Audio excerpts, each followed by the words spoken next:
They said that they often hadn't time for rest and only had time for killing. I shot him again and again until his 14 bullets had passed through his body. It doesn't go away. There's not 1 minute a day I don't think about him.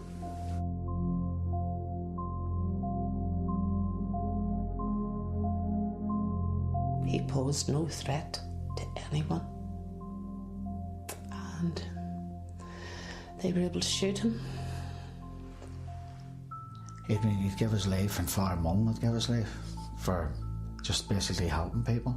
In any other society, they would be given awards, they'd be heroes, but in the society we lived in at that time was different.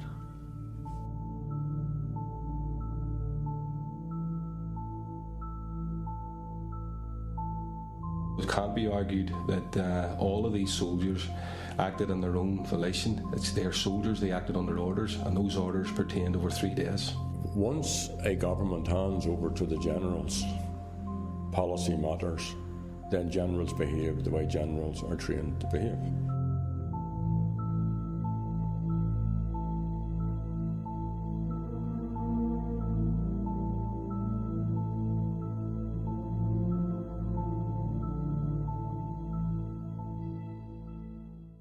I was born on the 9th of November 1956 in the house that I'm still living in Ballymurphy. My mother was a Catholic Republican from Crossmaglen in South Armagh, and my dad was a Protestant, a Presbyterian Unionist from a place called Nell'agosto in South Derry. I was aware of the fact that my dad had fought in the British Army, was captured at Dunkirk, and had been a prisoner of war of Hitler in a place called Gdansk, Danzig in the Polish corridor, and that he was liberated by the Russians from Stalag 17 in early 1945.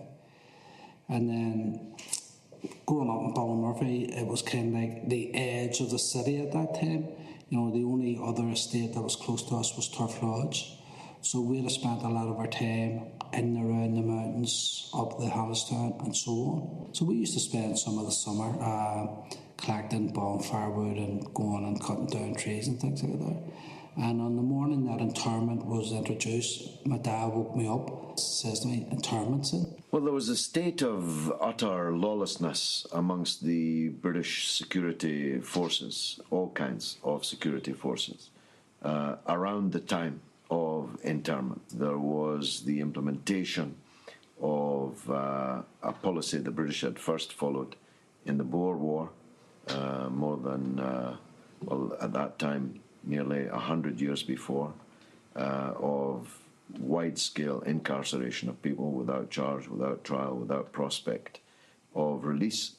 And the double whammy was that heavily armed British security personnel were out on the streets killing people. I have taken this serious step solely for the protection of life and the security of property. At all times, I have consistently emphasized that it was not a step towards which I would be moved by any political clamour. It was a strange day because everybody was woken up early because that was the first day when the raids were going on. You know, the very first time it had happened. And houses were being raided in every street, so obviously people were getting worked up about it. And so we were up from about, I'd say about 5 o'clock in the morning. Everybody was up, wondering what in the hell was going on, and people were going outside their doors and they were being told to get back in, you know, by soldiers and all the rest of it.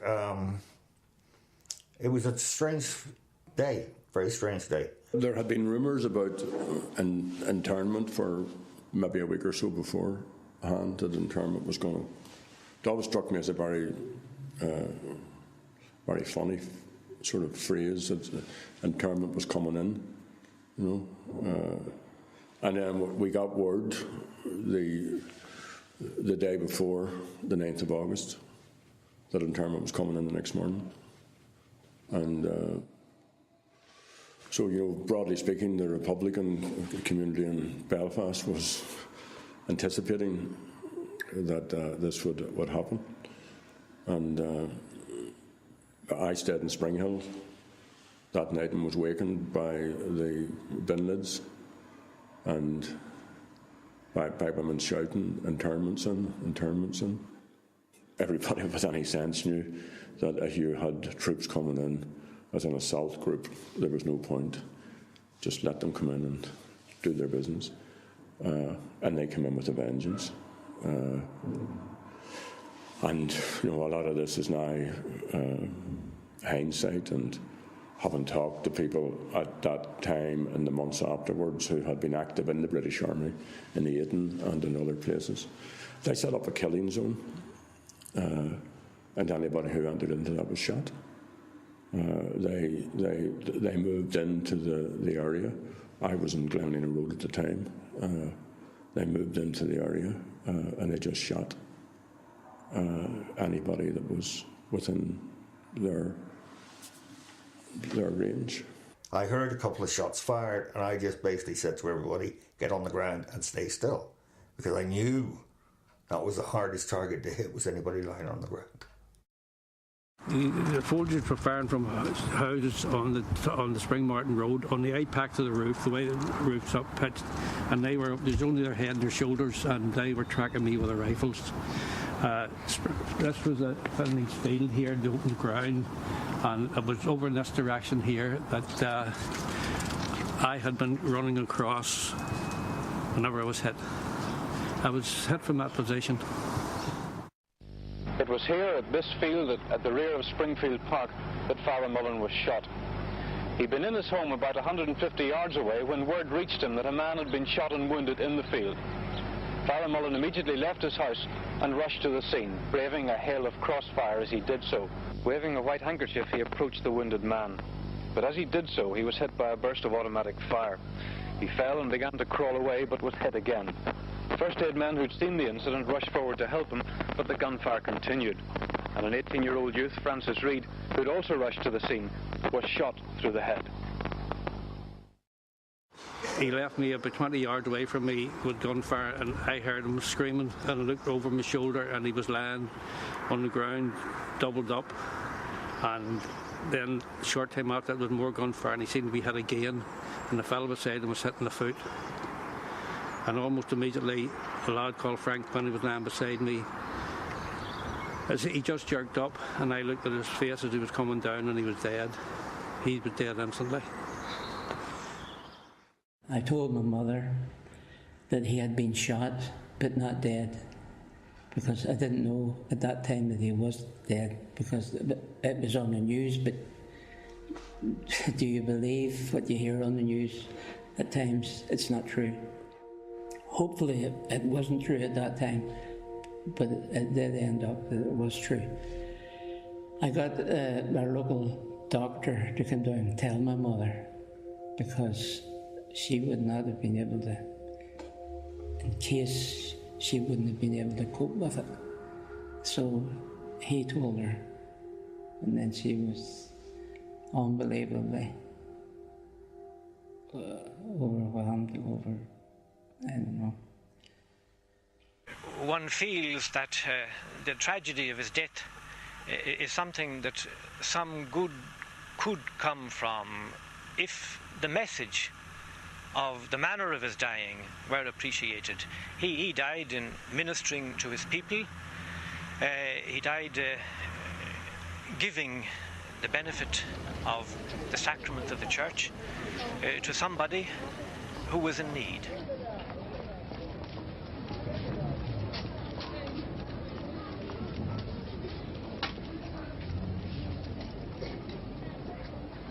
British soldier watched me carrying the child and then shot me when I had left the child down.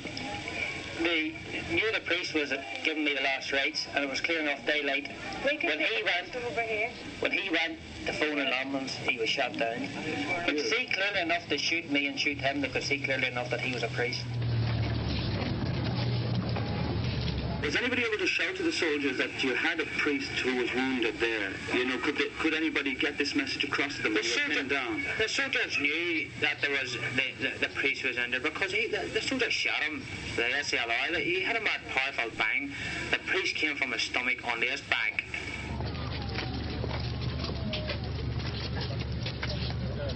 Right.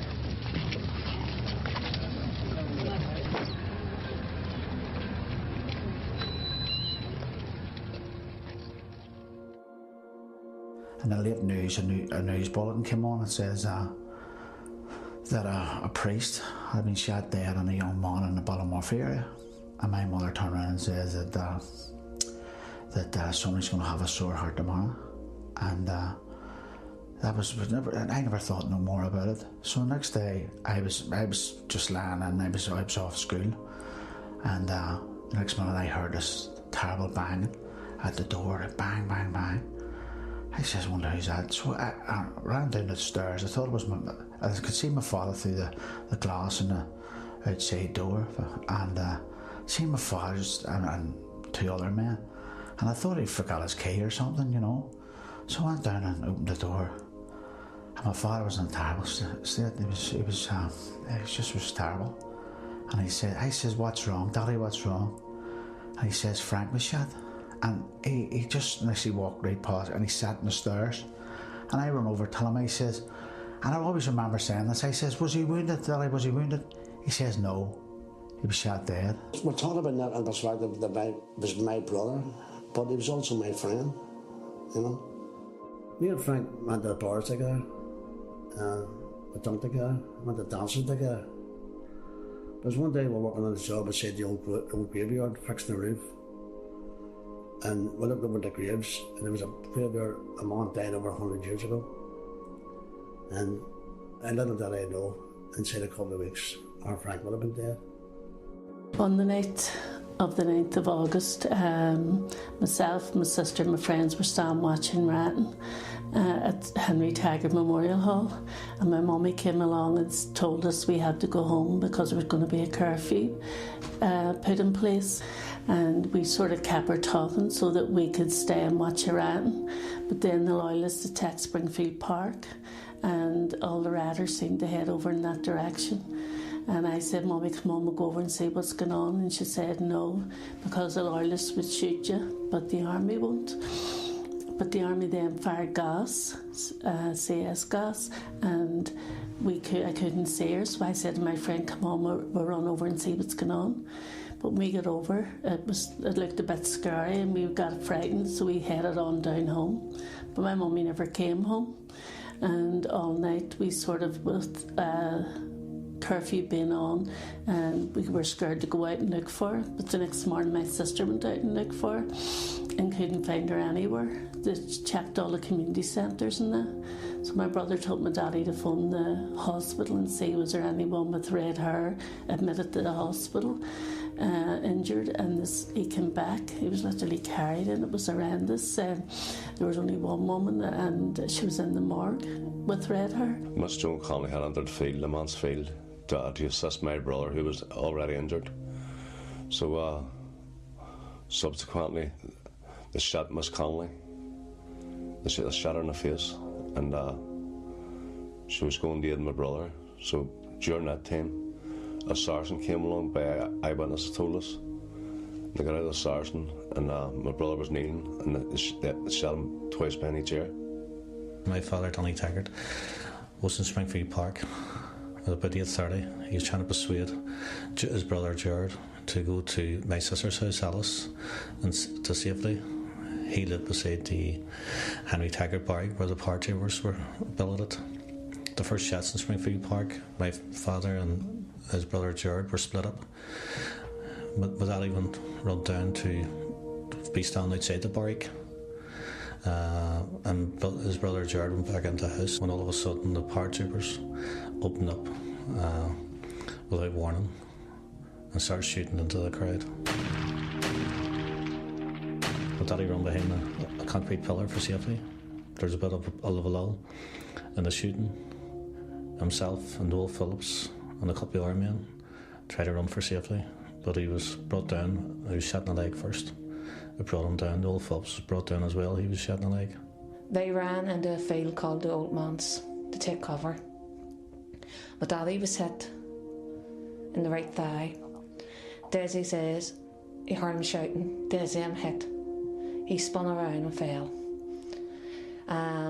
Desi says he couldn't reach my daddy. Him and Davy Callahan tried to reach him to pull him in, but they couldn't because the firing was so intense. So my daddy lay there. There was other people already shot in the field.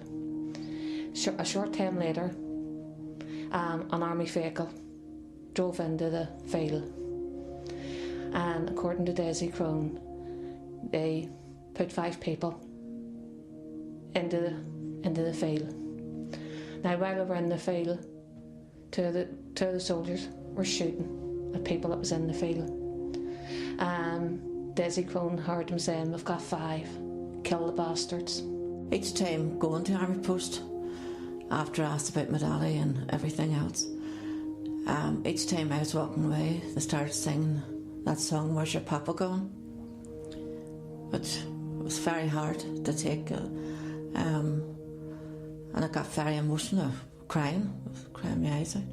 But as I say, the last time going, after I said there's an F non-identified body, it was the exact same thing, just "Where's your papa?" And I was singing that song, "Where's your papa gone?" And I was 23 at the time. So I went to Lagan Morgue and I identified my father only by his wee tight curly hair, which I had cut my daddy's hair early the morning of interment. And that's the only way I could recognise my father, because of the beating that I got for being shot 14 times. It was really unrecognisable.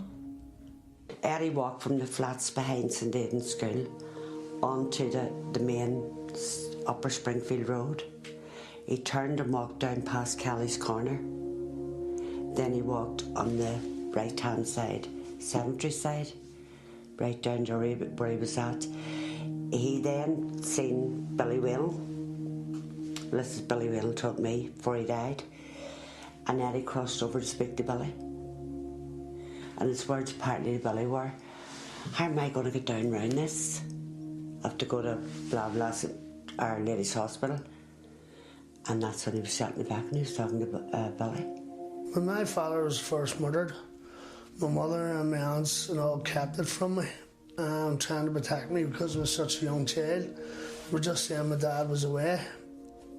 He was away working or he was away somewhere. I didn't know any different than my daddy was dead until about a year and a half later, an army jeep drove up the street and they were singing, "Where's your papa gone? Where's your papa gone?" And there was 3 of them laughing in the jeep, but there was one of them and he had the hatred on his face. He actually scared me because I was a child of the way he was behaving. He was screaming at me, "I shot your daddy," and there was spit coming out of his mouth and his veins were sticking out on his neck. "We shot your daddy, I shot your dad's dead." And I remember going into the house and saying to my mum, "Is my daddy dead?" And my mum was shaking my mum's face and she went, "How do you know that, son?" And she just says to her, "The army's only after coming up the street and telling me there was a soldier told me he shot my daddy dead."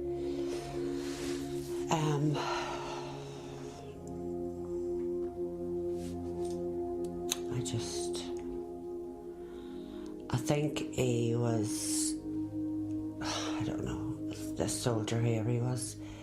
He's probably just took his frustration out in the crowd and just fired indiscriminately.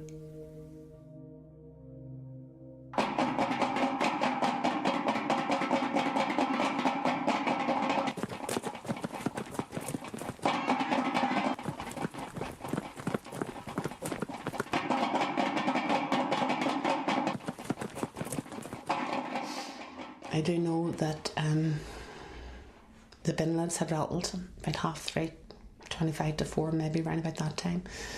The bin lids rattled and another brother woke Terry and John.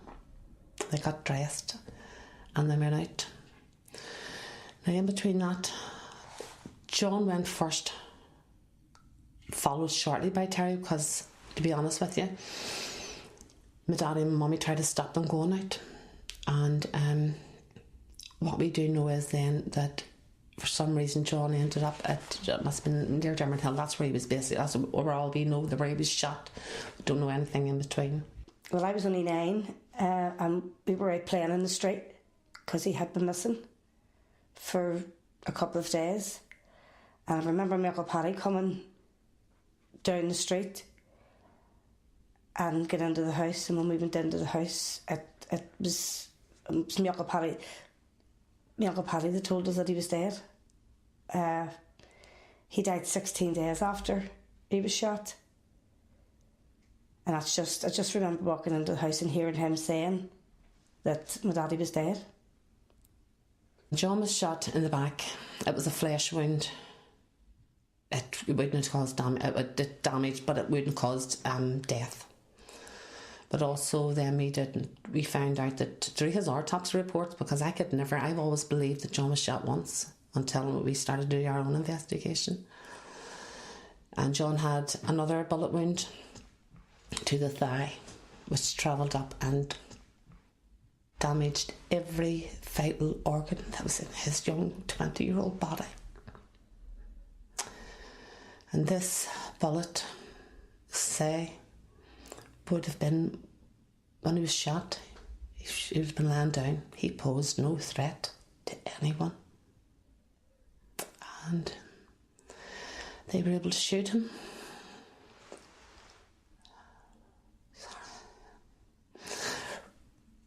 Tell lies about him and get away with it, basically. They got away with murder. It was hard. I was 9. My younger brother was only 4 months old, and there was another sister younger than me again. There were 7 of us all together, so it was hard. It was hard for my mummy. My daddy also, he worked in Short's aircraft factory, which 40 odd years ago you didn't really get Catholics working in. And his brother lived in Australia, so we were actually heading to Australia. We were getting all our injections. Everybody in the house was all excited we were moving, and then that happened and we got nowhere. But not only did we go through that and did my mummy go through that and left with 7 children to her, she got hate mail from Shorts that said, "May your husband and his subhuman pals roast in hell." As it says, he had went to work to finish off some joinery work. He stepped outside while a funeral came in, and that's when, don't know why they took a pot shot, because he had one arm. Maybe they'd realised the metal casing that he had on his arm to help him do his work. Maybe they thought that was a gun or that, but why stand outside a chapel watching a funeral if you're going to have a gun? You know, with soldiers all about. That is my theory. But why, I don't know why they shot at him. Because even at the inquest, they had told my mum that it was a sniper from Corrie's Yard that shot him. Because even then they wouldn't own up to the fact that it was a soldier had shot him.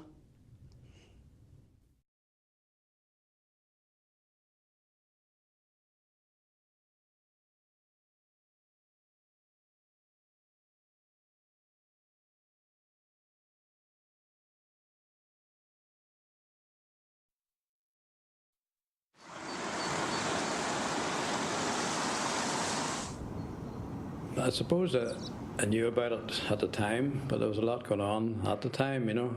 About 4 years ago, I got involved with the Ballymurphy families. I came to a meeting up here in Stormont where they were doing a presentation, and I heard their story at that time, and that was when I became fully aware of what had happened and decided to make some inquiries into the matter. I feel that this was where everything went crazy.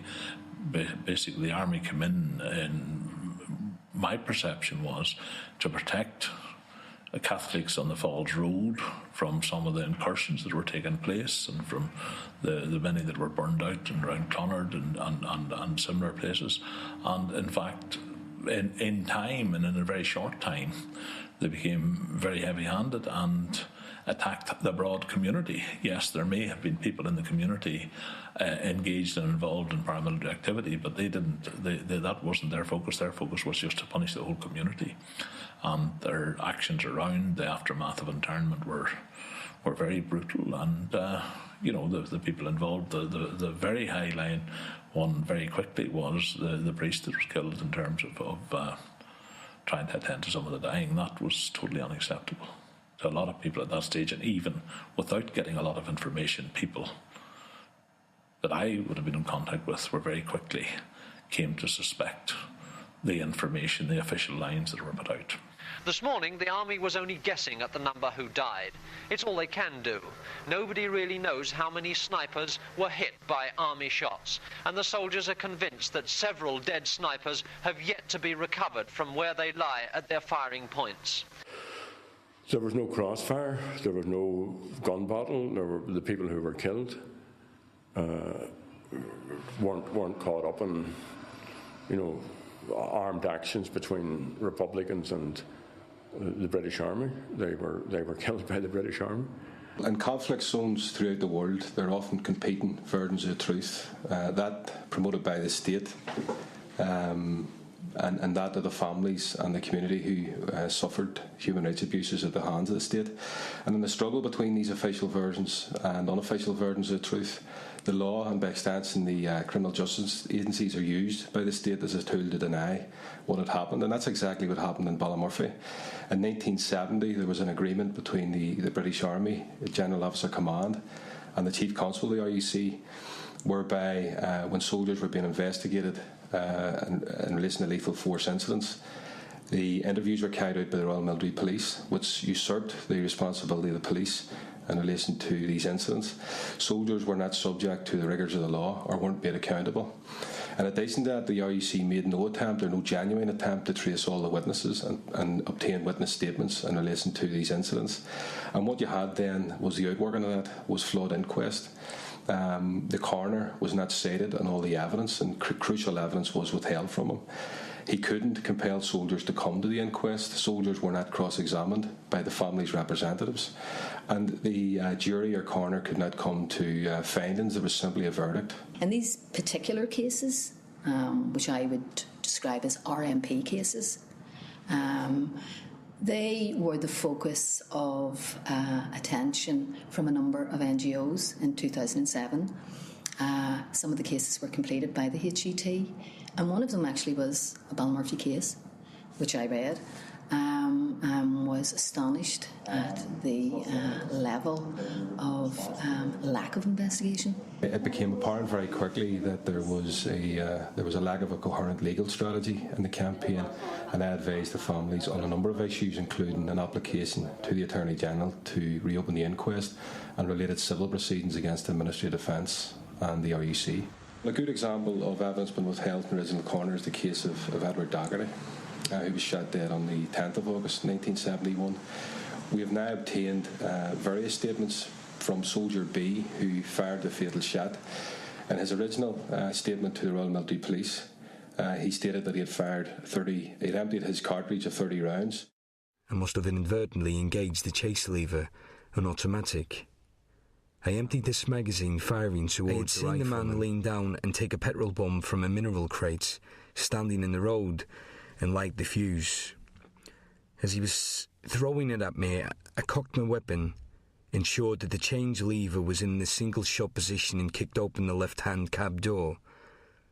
I leaned out of the cab and, holding the weapon in my left hand, I sighted and fixed one shot at the man who had just thrown the petrol bomb. However, in the later statement to the coroner in 1972, he stated he had fired one aimed shot at the deceased.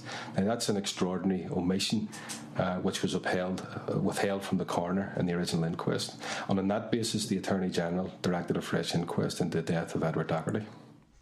I knew my daddy was shot dead. It sort of changed my whole life as a child. I was angry, I was growing up, I was wanting revenge, I was wanting everything, and I just failed to understand how the man that murdered my father made two different statements, two totally separate different statements, and both of them are lies. One saying my father was a petrol bomber, the other saying he was a gunman. They were both lies. My father, when he was found, hadn't got any gun residue, no petrol on his hands, no nothing. My father was a peace-loving man who was like everyone else. He was going to do a mercy deed for others. He was going to check if his sisters were all right because of the previous shootings in the area. As part of preparation for these fresh inquests, we have traced witnesses. We have obtained witness statements. These witnesses were never asked to go to the previous inquest. In addition, we have engaged forensic and medical experts to re-examine, in particular, the autopsy reports which were made at the time. One example of that is that we've engaged a former emergency consultant in the Royal Victoria Hospital, Dr. Lawrence Rack, to examine the file of Joan Connolly. And he has concluded that Joan Connolly, if she had received adequate medical treatment at the time, she would have survived her injuries.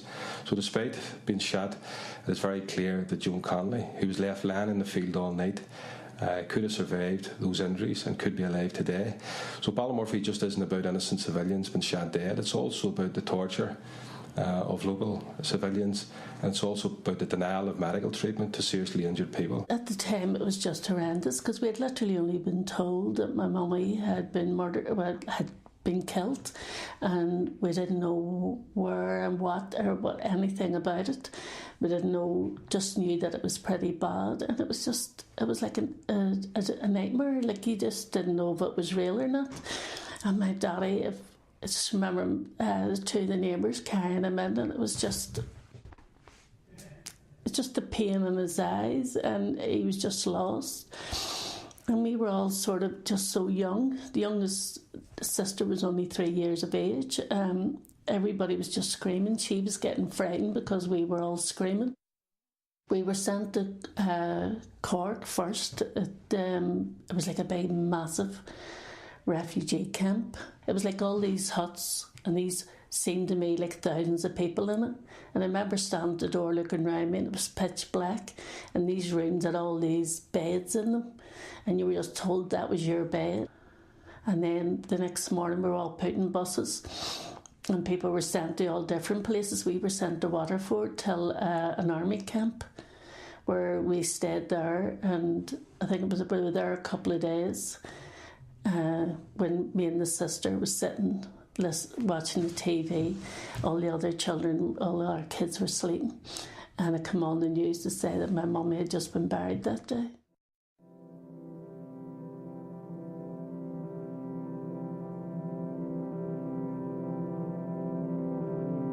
People honestly want their loved ones' names cleared. I mean, I think particularly of Joan Connolly, who was the mother of a family out trying to find food for her children's breakfast the following day. She wasn't engaged in paramilitary activity, but she was just one, and they were all killed in equally despicable circumstances. And the British government is going to have to face up to this sooner or later. I regard the British Army as being my army. I like to be proud of them. I'm British. They operate around the world in various scenarios, such as Afghanistan and Iraq and elsewhere over the years, the Falklands. I would like to think that they would conduct themselves in a proper way, particularly when they're involved in civil duties rather than a war situation. It does look likely that in Ballymurphy, as in Derry, they didn't conduct themselves in an appropriate fashion. And I think we need the truth of it. We need to find out what exactly happened. And the evidence would appear to be there. It just needs to be studied, sifted and brought out. Nobody has a reason not to know. And if we can educate our young people to go searching for the truth, I think that they'll find it in a way now that they never were able to before. I see it every day. Blame myself every day. Good days I can accept that I wasn't doing anything wrong. I was only helping somebody. But on a bad day I would still say that I was responsible for their deaths. My actions caused them to be there to help me. When I was shot, they came to help me, and they both lost their lives when they did that. They're covering it up because they know They know that they murdered 11 innocent people in cold blood, and they felt they got away with it. They didn't expect us as families, children, to grow up, come into adulthood, and decide that we needed to know the truth. So then you end up with all sorts of, arguments back and forth. But arguably, if there had been a proper holding to account of those who killed the people in Ballymurphy, then there wouldn't have been a Bloody Sunday, and then there wouldn't have been the huge convulsion and the radicalisation that went on in the relationships between people here and between these two items. So there's only one trajectory comes out of that, and that is a continuing conflict. And that's the legacy of Ballymurphy. Arguably even Bloody Sunday is part of the legacy of Ballymurphy.